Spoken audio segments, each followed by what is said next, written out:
우리 랩런트를 키우고 있는 부모님들과 우리 교사들은 잘못하면은 염려가 많고 또 굉장히 낙심할 수가 있습니다.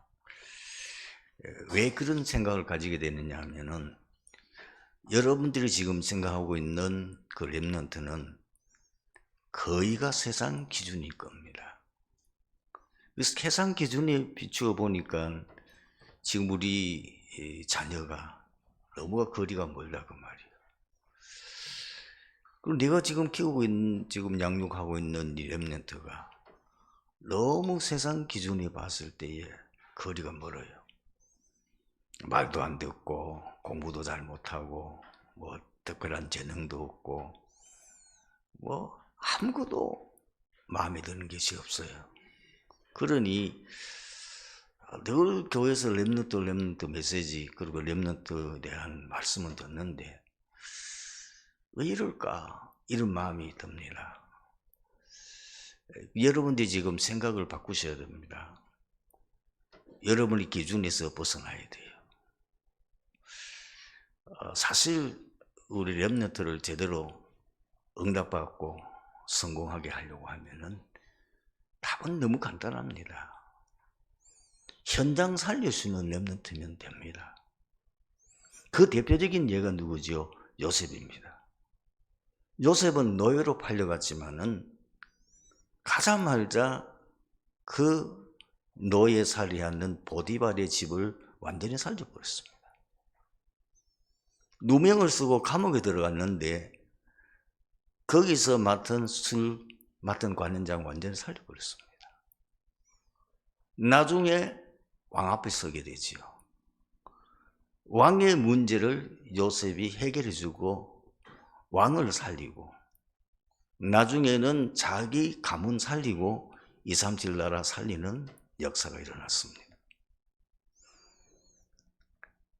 성경에 나오는 그런 인물이 있는 게 아닙니다. 늘 제가 예를 듣는 한 사람이 누굽니까? 존 워나메이커입니다.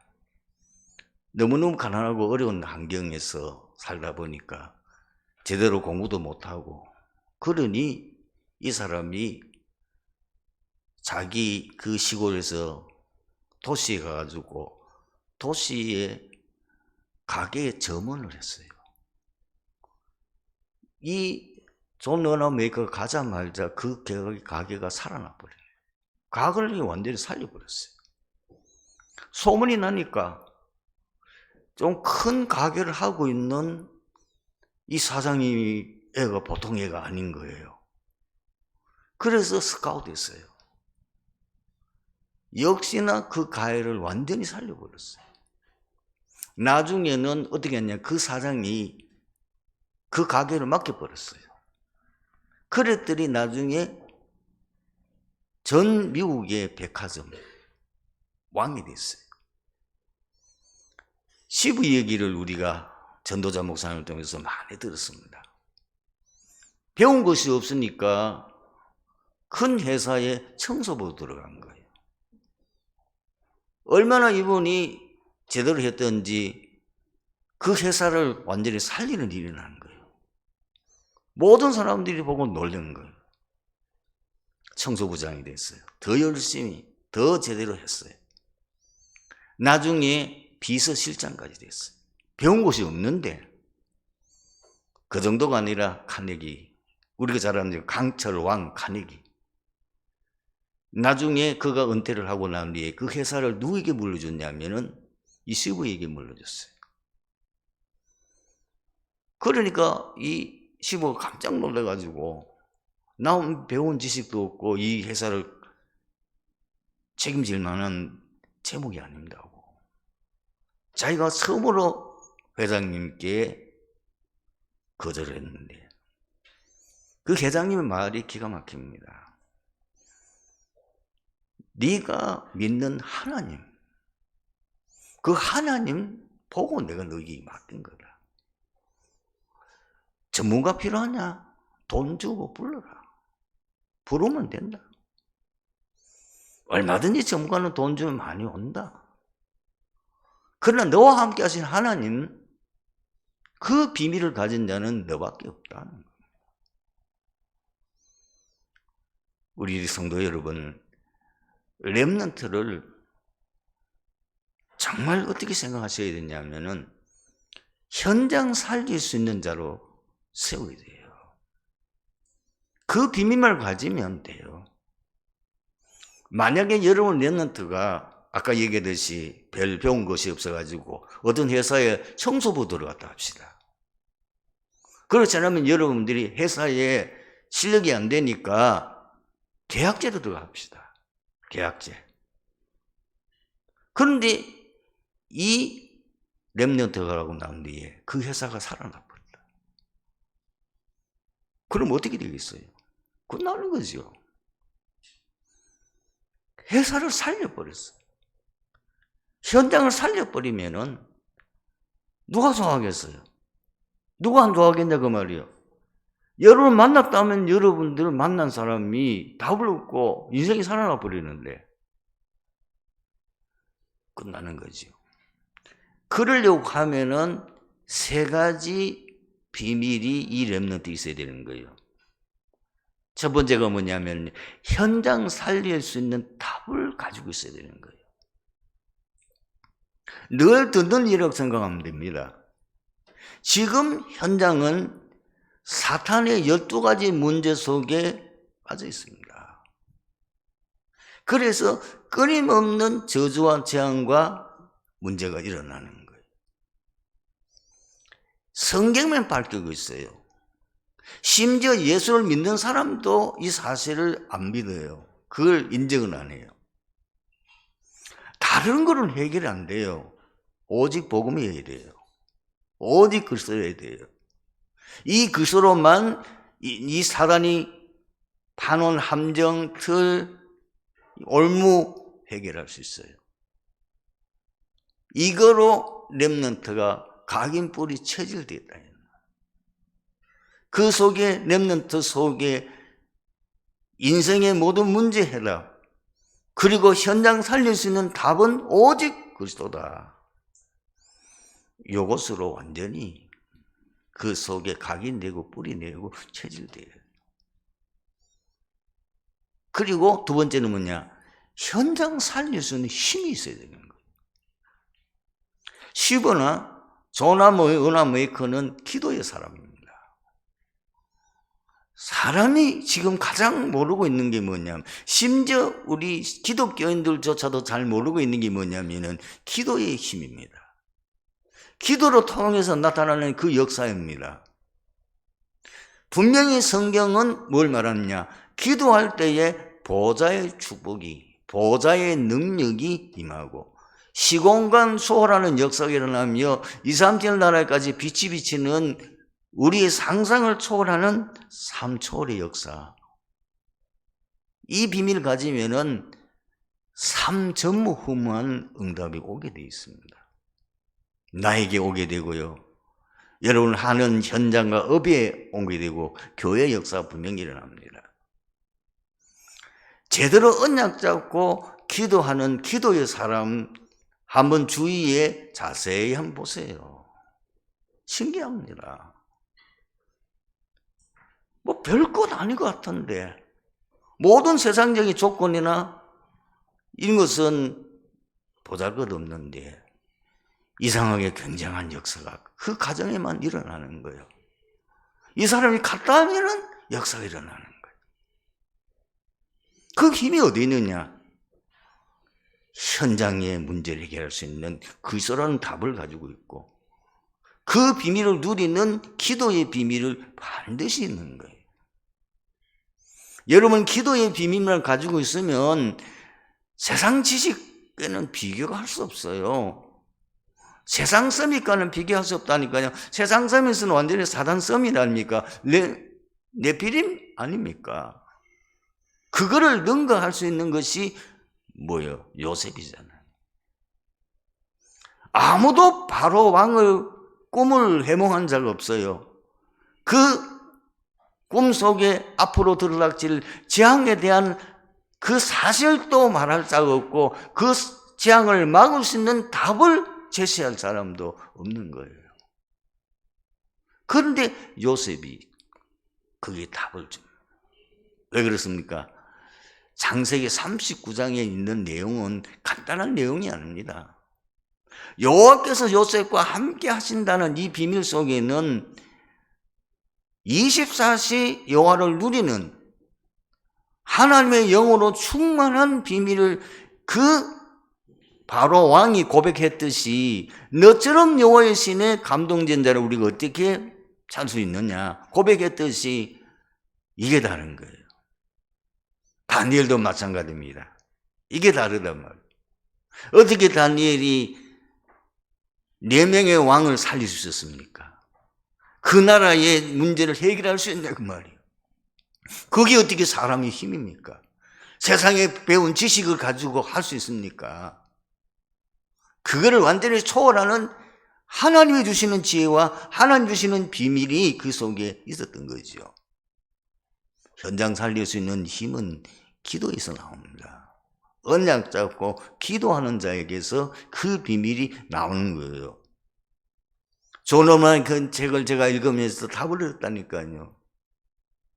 그가 어떻게 그 사업에 많은 아이디어를 통해서 회사를 살리고 그리고 전 세계 이 미국의 백화점 왕이 될 만큼 긍당을 받았느냐. 최신부 장관 하울 때에 어떻게 최신부의 획기적인 이 행정 계획을 이루어주느냐. 기도하는데 하나님이 사업의 아이디어를 주시는 거예요. 이렇게 하면 되겠다. 이렇게 하나님이 주시는 거예요. 그걸 가지고 실천하니까 대박이 터진다고 말이에요.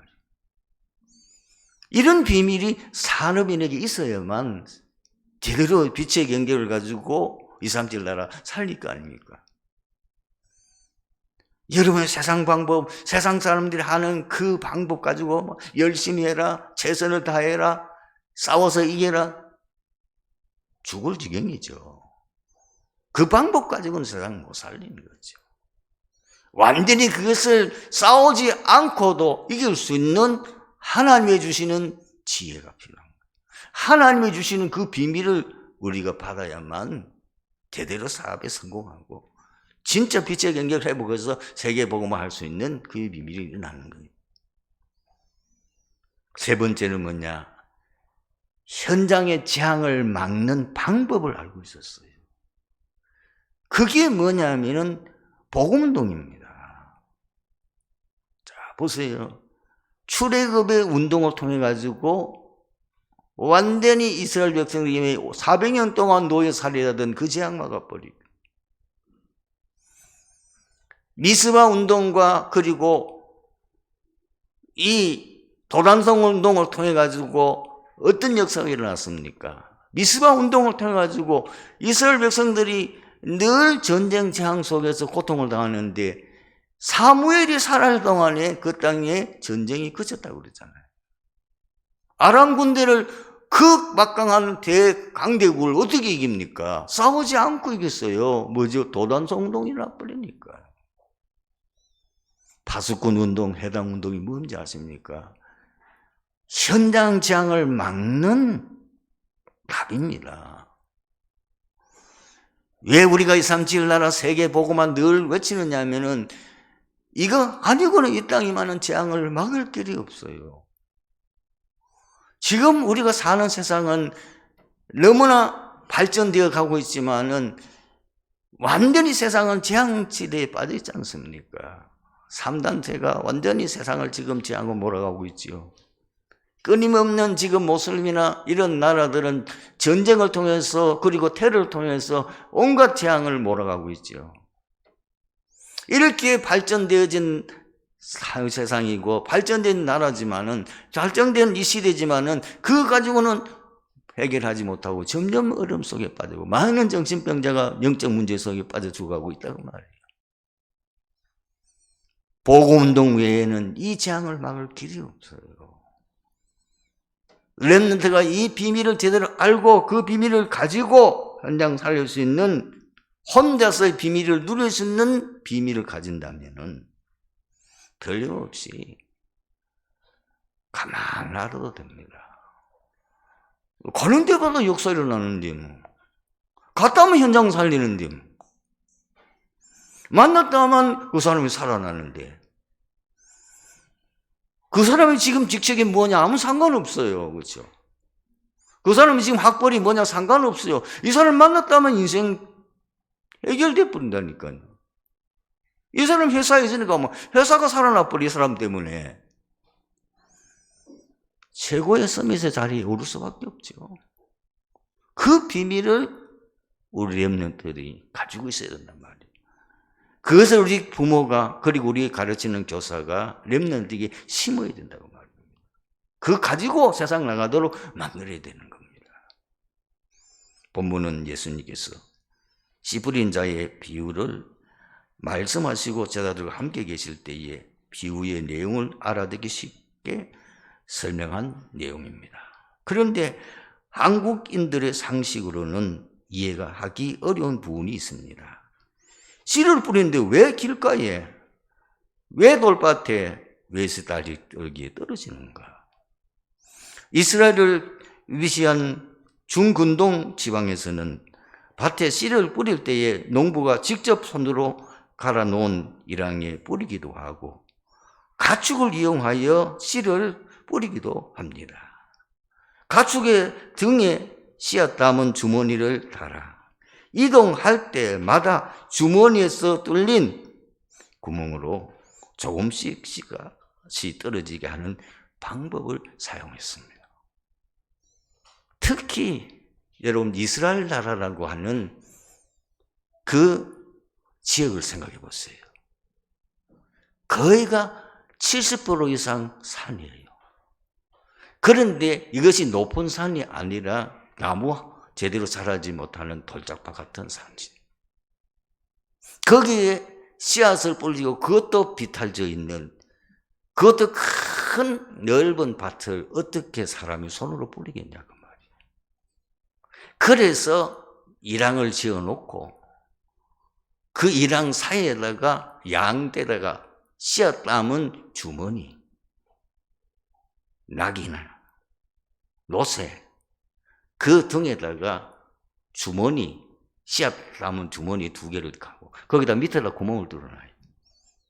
그러면 사람이 이 이랑 그 사이로 짐승을 몰고 가면 이 덜렁덜렁하니까 거기에 씨앗이 떨어지는 거예요. 이제 밭에 한 이랑 다 해서 돌아올 때는 어디 갑니까? 그때도 이 씨앗이 떨어지니까 길가에도 떨어지고 가시덤불 떨어지고 돌밭에도 떨어지는 거예요. 우리는 이해 안 되지만은 이 씨 뿌린 자의 비유는 유대인들은 금방 알아들었어요. 그러면 이 씨 뿌린 자의 비유를 통하여서 예수님께서 우리에게 전달하시고자 하는 메시지가 뭐냐는 거예요.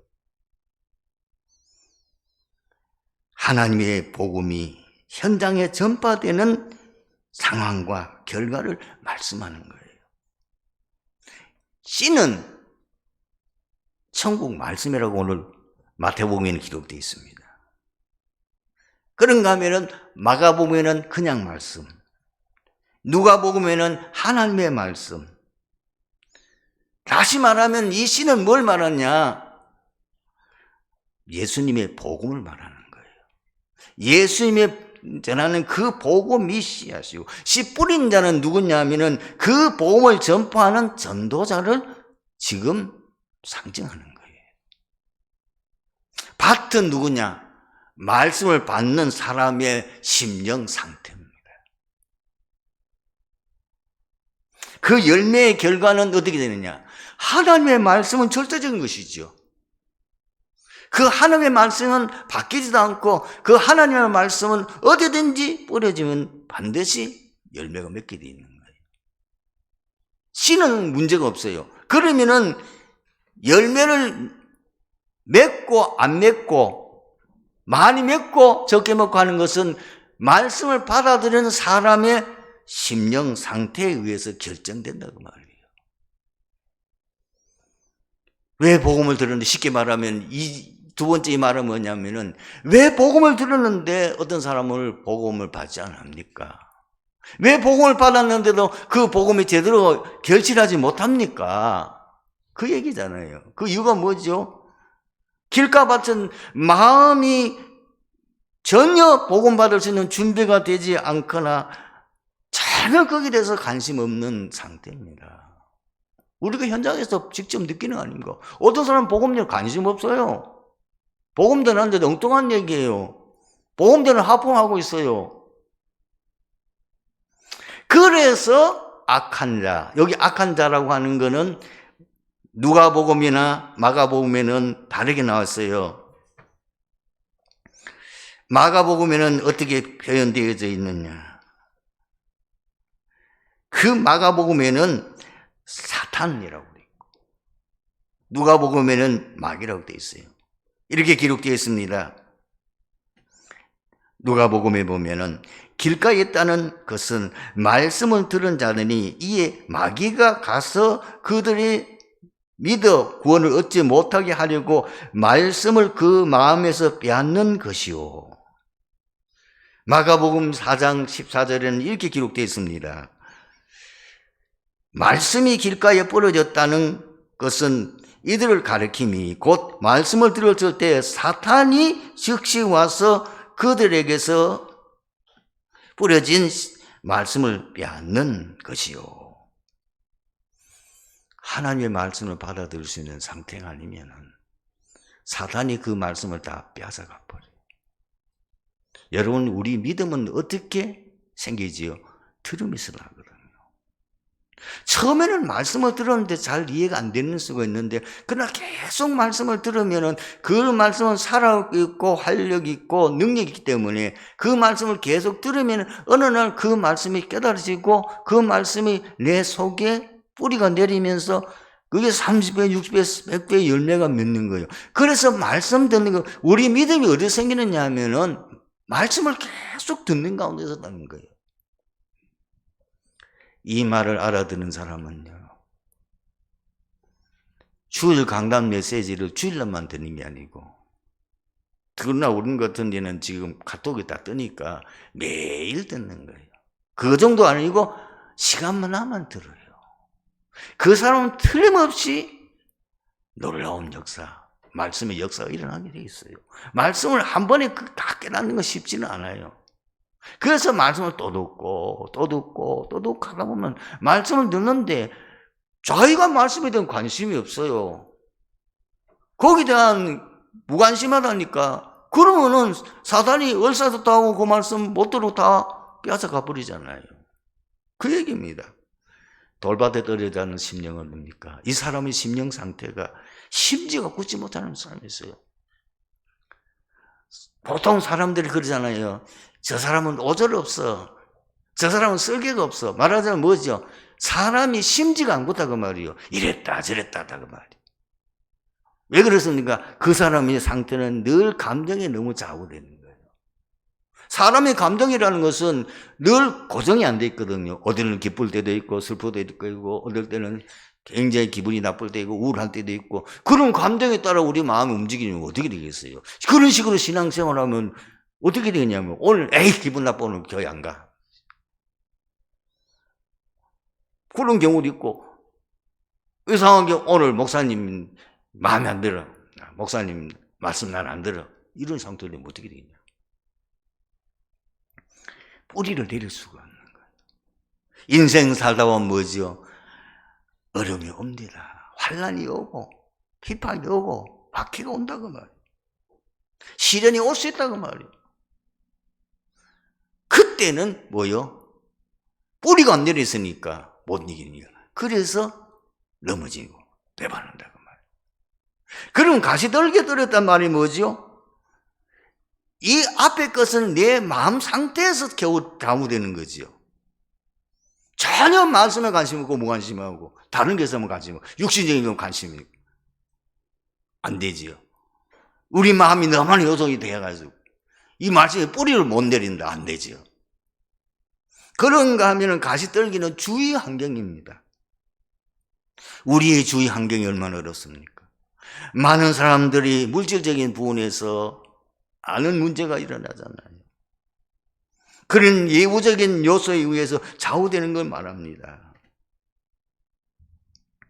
그래서 마가복음 4장 9절을 보면은 어떻게 이러냐, 세상의 염려, 재물의 유혹, 기타 욕심 때문이라고 말했고요. 누가복음에는 어떻게 이러냐, 이 생의 염려와 재물과 향락비 때문에 그것이 말씀을 기운을 막아가지고 제대로 열매지 못하게 하는 거예요. 가시덤불에 떨어졌기 때문에 어떻게 보면 이게 굉장히 웃자라요. 가시덤불 안에 있을 동안은 굉장히 빨리 자란다니까요. 그러나 그 가시가 덮고 있기 때문에 결국은 그 기운이 막혀가지고 열매를 맺지 못하는, 이런 신자들이 교회 안에 많이 있을 수 있습니다. 그러면 옥토에 떨어진 것, 좋은 밭에 떨어진 씨는 많은 열매를 맺는 그 비밀이 뭐죠? 그냥 여러분 말씀을 받는 게 아니에요. 여기서 여러분들이 꼭 붙잡아야 되는 거예요. 말씀을 듣고 깨닫는 자라고 하는 것이 마태복음 13장 23절의 해석입니다. 그러나 그것을 좀 더 잘 깊이 해석한 것이 뭐냐면 누가복음이에요.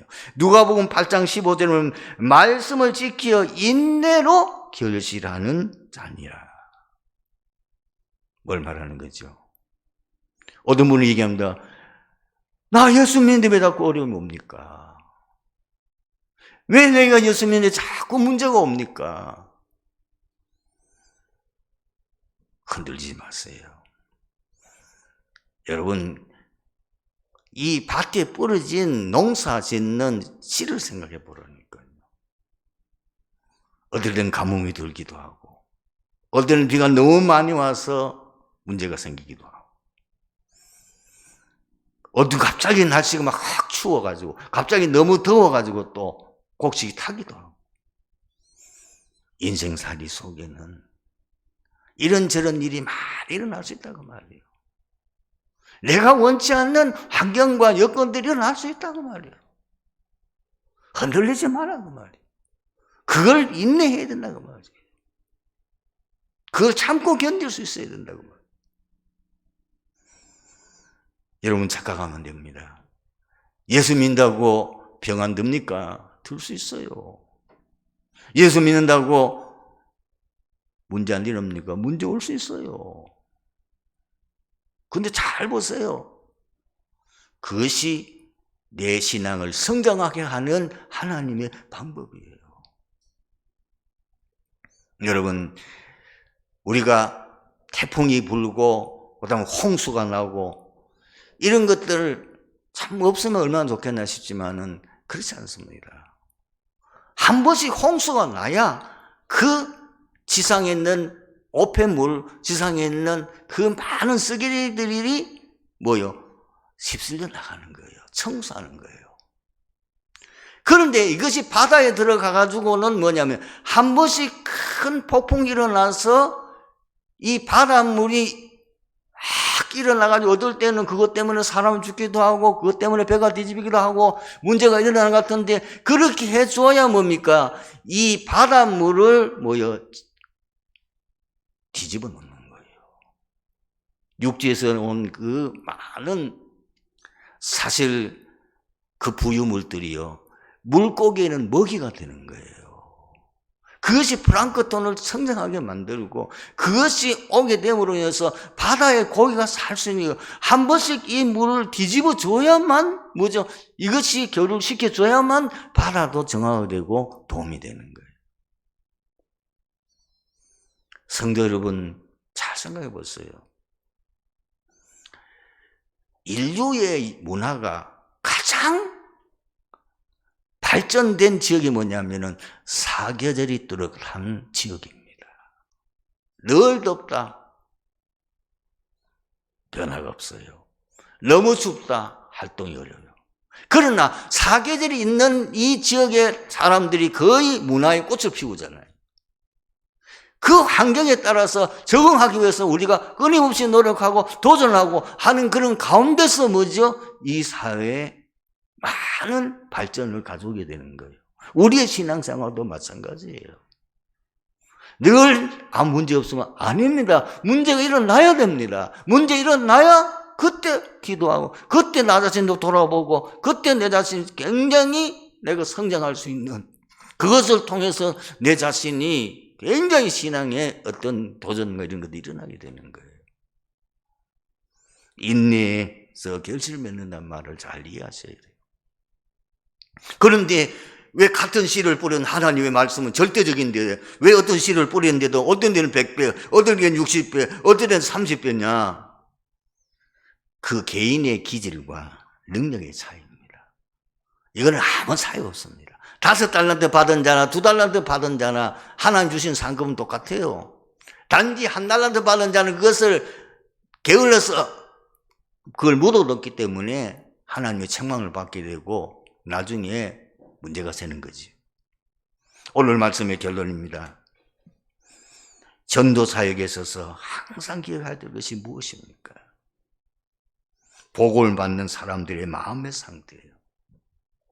특히 여러분들이 양육하는 자, 우리 복음을 받은 어떤 사람의 복음을 받는 그 사람을 양육할 때에 반드시 이 4가지 밭을 참고하셔야 됩니다.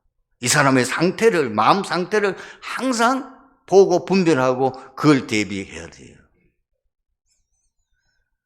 그리고 내가 노력했는데, 내가 수고했는데, 내가 정말 기도하고 이렇게 양육했는데 결과가 안 좋았다. 낙심하거나 포기하거나 실망할 필요 없어요. 왜? 옥토에 썰어진 씨만 열매 맺으니까. 하나님께서 예비한 자는 따로 있어요. 다 우리가 복음 전한다고 복음 받는 게 아니라는 그 말이에요. 영생 주시기로 작정된다는 다 믿더라. 바울이 에베소 지역에 가서 회당에서 3개월 동안이나 10년을 기워서 하나님 나라의 복음을 전파했는데 2 종류의 사람을 나눕니다. 복음을 배척하는 사람, 복음을 받아들이는 사람. 바울 어디 갑니까? 딱 갈라지니까 복음 받아들이는 사람만 붙잡고 2년 동안 집중했는데 그 아시아 전 지역에 말씀운동이 일어났습니다. 여러분 이 비밀을 가지고 이번 한 주간 동안 놀라운 응답받는 축복이 함께하기를 주님으로 축원합니다. 아버지 하나님 은혜 감사합니다. 오늘 말씀 통해서 이 자리에 참석한 트리디교회 모든 성도들이 정말 매일매일 신앙생활에 대한 이 놀라운 비밀과 우리 후대를 정말 성공하게 시키는 비밀이 무엇인지를 언잡고 응답받는 증인 되게 하옵소서.